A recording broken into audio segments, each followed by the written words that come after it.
What's going on, guys? The Comics Kid 2099 here. Welcome to day 74 of the 365-day graphic novel review challenge. Today, I want to talk to you about the DC Showcase Presents volume of Batman and the Outsiders. This collects the first 19 issues of that series, as well as the New Teen Titans issue 37, The Brave and the Bold issue 200, and the first annual for Batman and the Outsiders. On first look of this series, you would think that I would really enjoy it, because it basically looks like Batman meets the X-Men. You've got a team of freaks with weird superpowers, and they're all misfits, and they don't really fit in with normal society, but then they all fit in together, and then you throw in Batman, who's the leader, and that sounds really awesome, and I'm sure there are later Outsider stories that are really awesome, but I can't say that this is very awesome. I have to say, this is kind of okay, and that sounds like a really harsh, backhanded compliment, but that's the best that I can say about this. It's alright.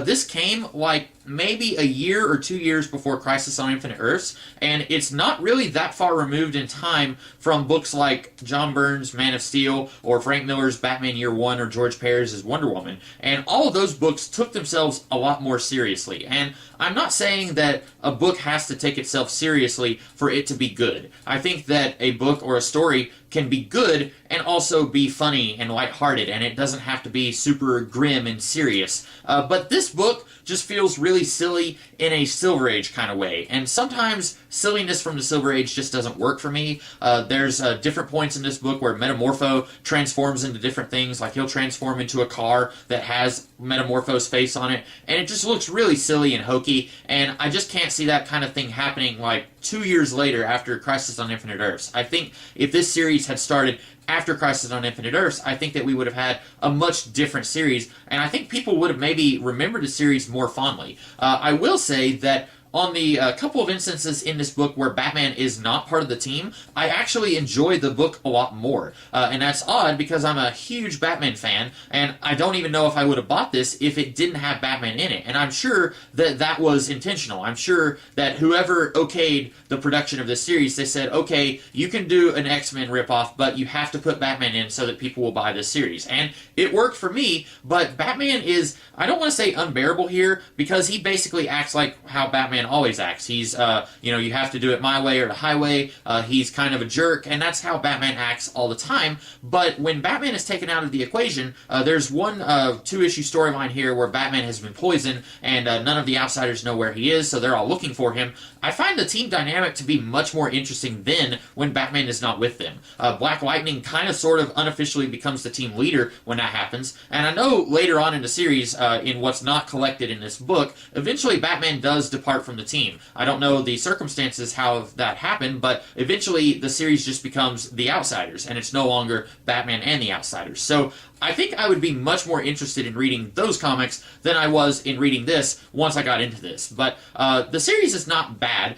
It's got some of that 1980s soap operatic subplots to kind of keep you coming back, but the way it handles those subplots is not very good.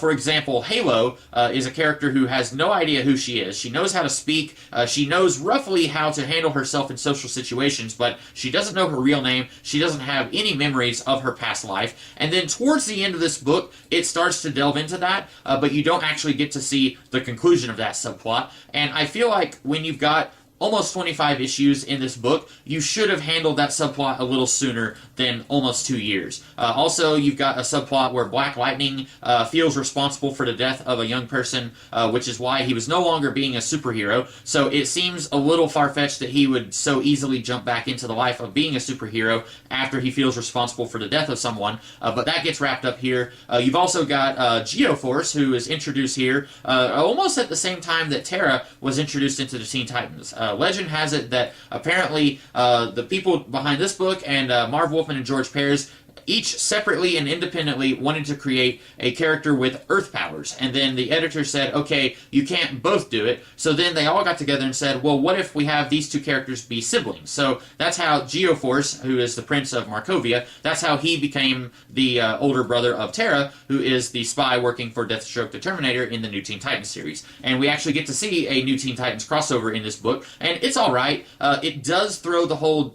Judas Contract storyline into a little bit of a weird weird situation where Tara very clearly has the option of not working for Deathstroke to terminate her. She could be a good guy if she wanted to. She very clearly has human feelings for her brother.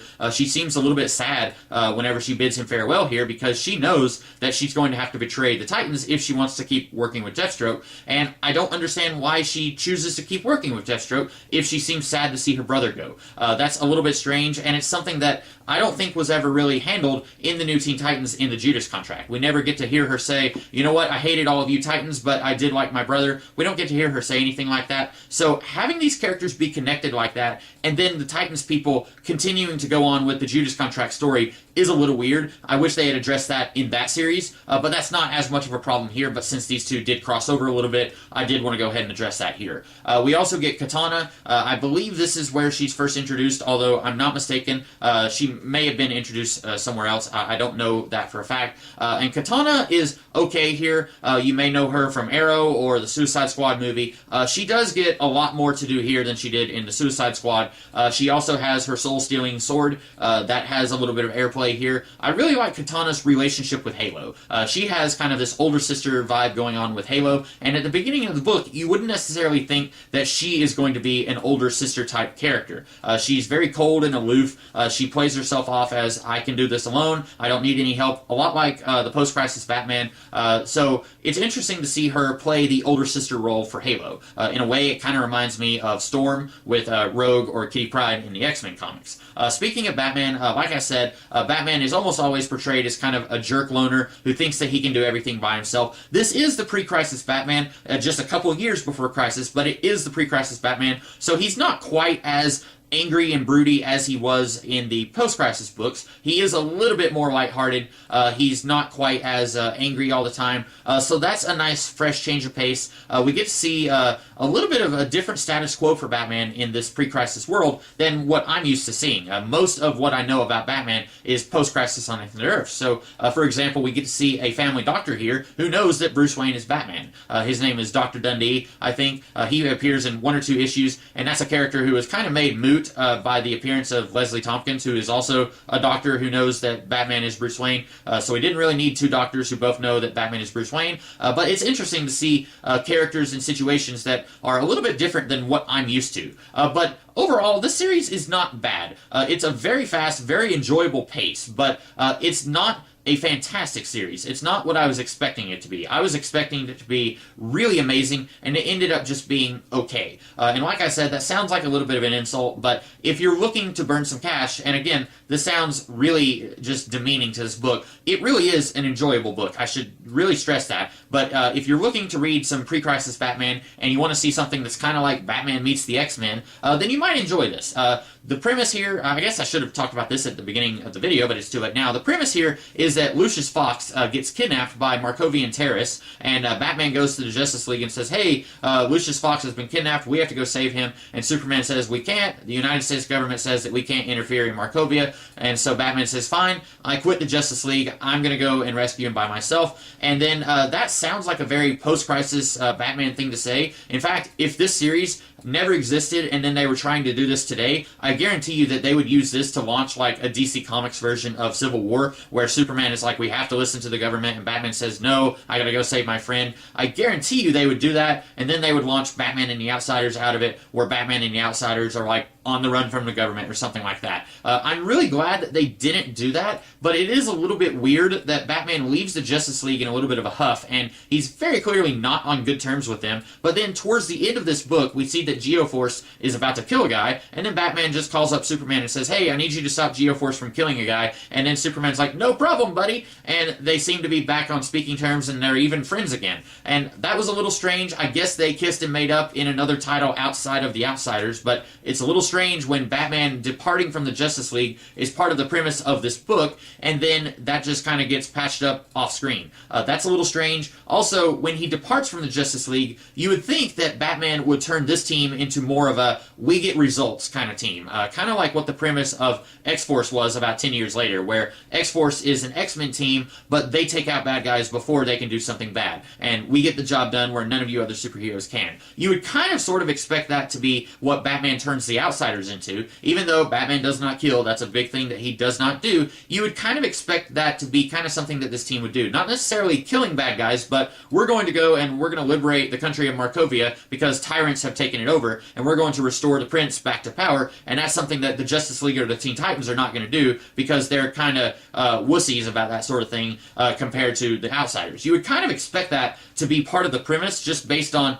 the origin of this team, but that's not really what happens. After they rescue Lucius Fox, these guys are basically just a normal superhero team that are not the Justice League or the Teen Titans. And so I kind of wish that they had been a little bit different just so that we don't have a Justice League clone that's not Superman, the Flash, and Wonder Woman. It's a bunch of C-list characters. I wish that we could have had the premise be executed throughout the entire series instead of just in the origin story. But overall, like I said, I really did enjoy this book, and I think if you guys are looking to read some pre-crisis Batman stories, like I said, it's basically Batman meets up with misfit C-list superheroes and they have adventures. If you're looking for that sort of thing, if you think that you will enjoy that, I highly recommend that you read this book. DC might be doing reprints of this series now. They've been reprinting a lot of stuff from the 70s and 80s lately, so I don't know. Maybe they're reprinting this series in color. I know they did not do another showcase volume, so if they are not reprinting that series, then this is all that you have. I haven't actually looked that up to see if they are reprinting it. I think that they are, but I'm not sure, so don't quote me on that. But if you are interested in this, if what I've talked about sounds good, then I would recommend reading it. I don't regret this purchase. The only thing is, I think that this book could have been a little bit better, and it's not as good as I thought it would be, but it's still like a 7.9 out of 10, something like that. So I enjoyed this book. I hope that you guys enjoyed this video. If you did, be sure to like, share, comment, and subscribe, and I will be back tomorrow with an entirely different video. In the meantime, you guys have a great rest of the day. Catch you later.